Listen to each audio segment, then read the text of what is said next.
दोस्तों ओयो आज दुनिया भर में करीब 800 शहरों में 48,000 से ज्यादा होटल को ओन किया करते हैं। लेकिन फिर भी जब कोई कस्टमर ओयो में अपना होटल बुक करता है तो वह जब डेस्टिनेशन पर पहुंचता है तो होटल ओनर उन्हें कहता है कि हम तो ओयो में लिस्टेड ही नहीं है। और जब कस्टमर ओयो को कॉल करके रिफंड क्लेम करने की कोशिश करता है तो उनके पैसे ओयो के अकाउंट में फंस जाया करते हैं। दोस्तों ऐसा भारत के हर शहर में आज ओयो के कस्टमर के साथ हो रहा है, क्योंकि इनके बिजनेस मॉडल में एक बहुत बड़ा फ्लॉ है, जिसकी वजह से शायद हो सकता है कि आने वाले टाइम में ओयो मार्केट में फेल हो जाए।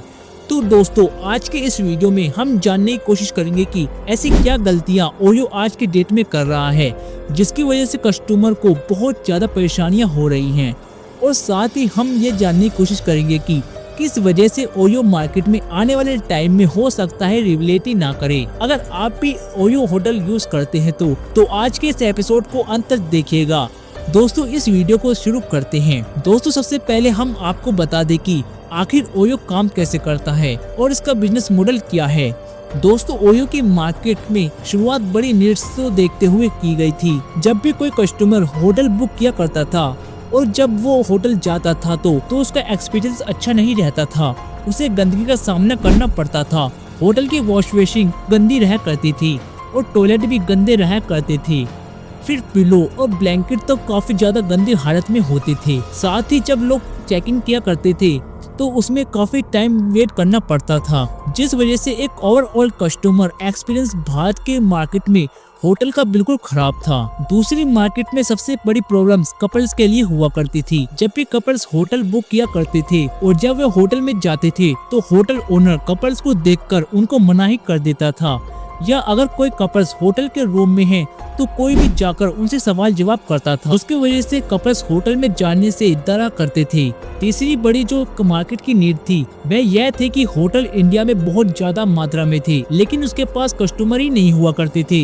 इंडिया के हजारों बजट होटल के करीब 50% रूम हमेशा खाली रहा करते थे। और मार्केट के इन सारे प्रॉब्लम्स को देखते हुए साल 2013 में रितेश अग्रवाल ने ओयो रूम्स की शुरुआत की, जो कि बहुत ही जल्द 5 सालों के अंदर यूनिकॉर्न कंपनी बन गई। दोस्तों बेसिकली ओयो एक एसेंट लाइन मॉडल पर काम किया करती है, जिसमें उनका बेसिकली काम होता है कि वो कस्टमर और होटल के साथ मिलकर काम करते हैं और बीच में ओयो अपनी टेक्नोलॉजी प्रोवाइड करता है। यही सेम बिजनेस मॉडल हम जोमेटो और स्विगी में भी देख सकते हैं, जिनका काम होता है कि वो कस्टमर और रेस्टोरेंट ओनर्स को मिला दिया जाता है। इसके साथ ही आप ओला और उबर में भी यही देखोगे, वो भी यही काम करते हैं और सिर्फ टेक्नोलॉजी प्रोवाइड करते हैं, जिससे कस्टमर और ड्राइवर एक साथ मिल सके। ओयो को मार्केट की प्रॉब्लम सॉल्व करने के लिए दोनों से डील करना पड़ता था, एक होटल और दूसरे कस्टमर। तो ऐसे सबसे पहले होटल के साथ काम करना शुरू किया। उन्होंने होटल के लोगों को ट्रेनिंग देना शुरू किया कि किस तरह से आपको कस्टमर के साथ बिहेव करना है। इसके साथ ही ओयो ने खुद के कुछ पैसे लगाकर होटल को पूरी तरीके से चमका दिया, मतलब पूरी तरीके से क्लीनिंग और मेंटेन कर दिया। होटल के पिलो और बेडशीट ये सब हर जगह नई तरीके से लगाए जा रहे थे। इसके साथ ही कस्टमर को चेक इन और चेक आउट में प्रॉब्लम ना रहे, यह सब कुछ होटल के साथ मिलकर उसके बाद उन्होंने कस्टमर को अप्रोच करना चालू किया। साथ ही कपल्स की प्रॉब्लम्स को सॉल्व करने के लिए ओयो डायरेक्टली लेस कर देता है कि कौन कौन होटल ऐसा है कि कपल्स फ्रेंडली है। इस वजह से कपल्स उस होटल में जाते हैं जिसमें कपल्स को इनवाइट किया जा सकता है। यहाँ पर ये एक बड़ी प्रॉब्लम सॉल्व हो रही थी कि अब यहाँ पे दूसरी तरफ एक कस्टमर के साथ जाकर उसकी प्रॉब्लम सॉल्व करने की कोशिश करता है। इसके साथ ही ओयो ने रियलाइज किया कि इंडिया में बहुत सारे होटल हैं जो कि अपने अलग अलग नाम से ऑपरेट किया करते हैं और जिनको कोई भी जानता नहीं है। यहीं पर ओयो ने अपने ओयो रूम्स का हर होटल को नाम दे दिया, जहां पर होटल उनकी एक फ्रेंचाइजी की तरह हो गया। इस तरीके से शुरुआत के समय में ओयो ने इंडिया में सारे बड़े शहरों में अपने रूम्स खुला दिए। अब हर तरफ ओयो ने अपनी इस तरीके से बिल्डिंग कर दी मार्केट में। वही दूसरी तरफ ओयो ने कस्टमर को समझना चालू किया तो उन्होंने देखा कि कस्टमर को कोई बड़ी डिमांड नहीं है। होटल के साथ उन्होंने देखा कि कस्टमर को सिर्फ एसी चाहिए रूम में, उनके अलावा रूम में फोन चलाने के लिए उन्हें वाईफाई चाहिए और इसके साथ ही फ्री ब्रेकफास्ट मिल जाए तो कस्टमर बिल्कुल खुश हो जाता है। उन्होंने डिसाइड किया कि ये सब कुछ कस्टमर को दे दिया जाए। दोस्तों ओयो पूरी तरीके से होटल इंडस्ट्री को रेगुलाइज कर रहा था, जिसकी वजह से उनको फील्डिंग काफी तेजी से मिलती गई। जहां सेल 2015 में उनकी वैल्यूएशन करीब 400 बिलियन डॉलर की थी, तो 2018 आते आते करीब 5 बिलियन डॉलर तक पहुंच गई। ओयो और यूनिकॉर्न कंपनी बन गई सिर्फ 5 साल के अंदर, और इसके साथ ही रितेश अग्रवाल दुनिया के दूसरे सबसे यंगेस्ट बिलियनियर बन गई। ओयो हो सकता है कि बेसिकली काम होता है कि वो अपने ऐप के थ्रू कस्टमर को होटल से मिलाते हैं, जिससे वो करीब 20% होटल ओनर से चार्ज किया करते हैं। अब ओयो मैनेजमेंट को पता था कि अगर आपको पूरी इंडिया और पूरी दुनिया में बिजनेस को ऑपरेट करना है तो उनका होटल को अपने साथ लेना होगा, जिस वजह से उन्हें बहुत सारे ऑफिस होटल ओनर्स को देने शुरू कर दिए।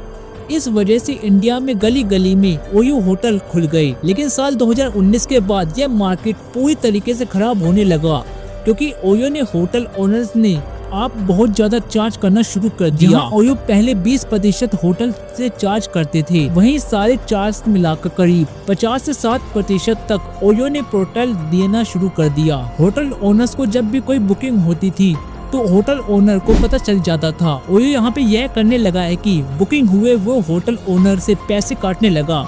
जब भी कोई होटल ओनर रिफंड के लिए बोलता है तो उनके पैसे नहीं मिलते थे।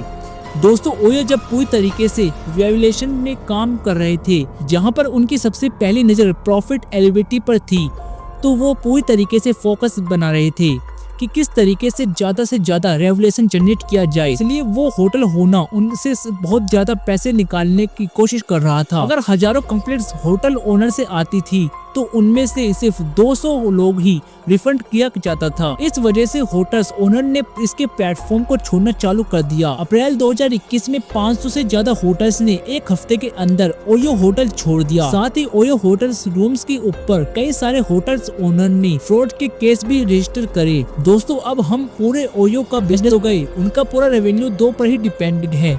एक है कस्टमर और दूसरा है होटल। तो अगर होटल कम होते जाए तो इस एक्शन पर रिएक्शन भी होगा, जो कि कस्टमर के साथ देखने को आज की डेट में मिल रहा है। आज कोई भी कस्टमर जब ओयो रूम्स में होटल बुक करता है तो और फिर जब वो होटल में जाता है तो उसे प्रॉपर्टी का ओनर है कि हमने तो 2 साल पहले ही ओयो से अपने लिस्टेड हटा दिए थे, होटल ओयो का साथ छोड़ चुका है। लेकिन अभी भी ओयो ने पोर्टल पर उन सबको लिस्टेड कर रखा है ताकि वो भी ये दिखा सके कि हमारे पास बहुत सारे नंबर ऑफ कंटेंट हैं। इसके बाद कस्टमर को रूम्स नहीं मिलता और वो इनके कंज्यूमर फॉर्म पर कॉल करते हैं, तो पहले तो कोई कॉल रिसीव नहीं करता, और जब कॉल रिसीव किया जाता है तो कस्टमर का रिफंड वहां से फंस जाता है और कस्टमर को रिफंड नहीं मिलता। इसके साथ ही जब कोई कस्टमर ओयो पे डिस्काउंट लेकर होटल बुक करता है तो जब वह होटल में जाता है तो होटल वाले उसे एक्स्ट्रा चार्ज किया करते हैं। और अगर कोई कस्टमर रात के टाइम पे पहुंचता है तो ये बहुत ही पैनिक सिचुएशन हो जाती है किसी भी कस्टमर के लिए, क्योंकि उस रात को रुकना है। इसके साथ ही दोस्तों, अगर कोई कस्टमर होटल बुक करता है तो उसको आजकल बाथरूम में गंदगी मिलती है। सोशल मीडिया पर जाकर ये सारे क्वेश्चन लोगों के देख सकते हैं, जहां पर बहुत सारे लोगों ने रिफंड क्लेम किया है। आप ओयो की रिव्यू और रेटिंग भी जाकर चेक कर सकते हैं।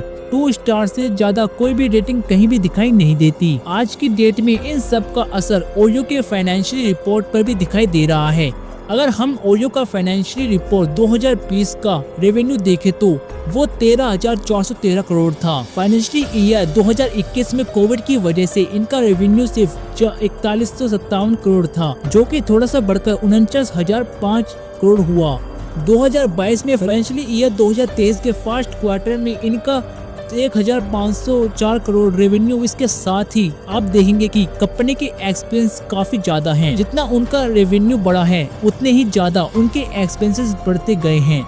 यहाँ पे अगर हम एक्सपेंसेस को थोड़ा डिटेल में देखने की कोशिश करेंगे तो कंपनी सबसे ज्यादा पैसा खर्च कर रही है। या तो हमें देखने को मिलता है कि कंपनी अपनी मार्केटिंग पे अपने ज्यादा पैसा खर्च करती है। इसका मतलब है कि कस्टमर पर एक्सचेंजिंग कॉस्ट कंपनी का काफी ज्यादा है। मतलब किसी भी कस्टमर को ओयो में होटल बुक करने के लिए आयोजित ना पैसे खर्च करते हैं, वो काफी ज्यादा हो रहा है। और अगर यहाँ पर रिपीट कस्टमर आए तो कंपनी को उसी काफी प्रॉफिट होगा। लेकिन एक बार ओयो में कोई आता है आज की डेट में तो वह दोबारा ओयो में बुक नहीं करता, क्योंकि उसकी एक्सपेंशन हिसाब से उसकी चीज नहीं मिलती। ओयो अभी तक बिल्कुल भी प्रॉफिटेबल नहीं है। फाइनेंशियली ईयर 20 का लॉस करीब 13,115 करोड़ था।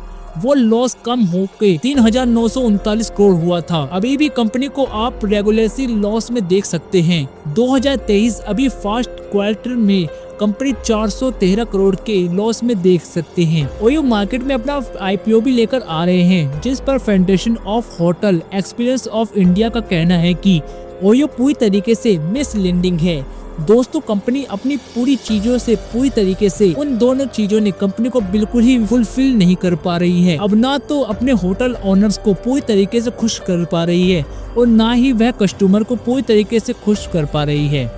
कंपनी ऊपर से बहुत सारे वैल्यूएशन का प्रेशर है, जो कि कंपनी के फाइनेंशियल ईयर और कंपनी के एक्शन में भी आपको देखने को मिलेगा। तो दोस्तों, कैसा लगा आज का यह हमारा एपिसोड, हमें कमेंट करके जरूर बताइए। आप पे कमेंट का इंतजार रहेगा। दोस्तों, उम्मीद करता हूँ कि हमारा यह एपिसोड आपको पसंद आया होगा। दोस्तों, आप हमारे चैनल पे नए हैं तो प्लीज चैनल को सब्सक्राइब कर लीजिएगा, क्योंकि हम आपके लिए रोज इस तरीके की वीडियो बनाते रहते हैं। धन्यवाद।